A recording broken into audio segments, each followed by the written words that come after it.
প্রতিবার যখন কোনো ফেংশুই গুরু কাউকে সমাধি স্থানান্তর করতে সাহায্য করেন, তখন তিনি প্রথমে সমাধির মাটির স্বাদ নিয়ে সেই জায়গার ভূস্বাদ ভালোভাবে পরীক্ষা করেন।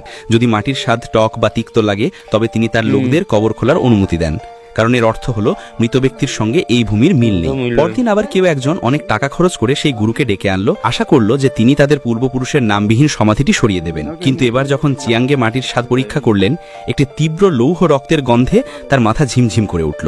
অসুবিধা টের পেয়ে চিয়াঙ্গে দ্রুত কবরের উপরে পা রেখে দাঁড়ালেন, চারপাশে একবার ভালো করে তাকালেন এবং সঙ্গে সঙ্গে বুঝতে পারলেন এই জায়গাটি ভয়ঙ্কর অশুভ শক্তিতে ভরা।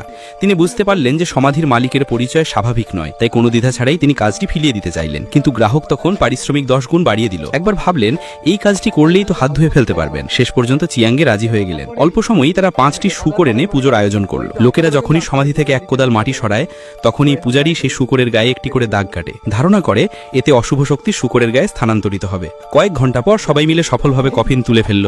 চিয়াঙ্গে যখন গর্তটি আবার মাটি দিয়ে ভরতে যাচ্ছিলেন, হঠাৎ নিচ থেকে ভেসে এলো একটি খসখসে শব্দ। এতে তিনি দ্রুত হাত দিয়ে মাটি সরালেন, আর সামনে যা দেখলেন তা দেখে তার চোখ বিস্ময়ে বড় হয়ে গেল।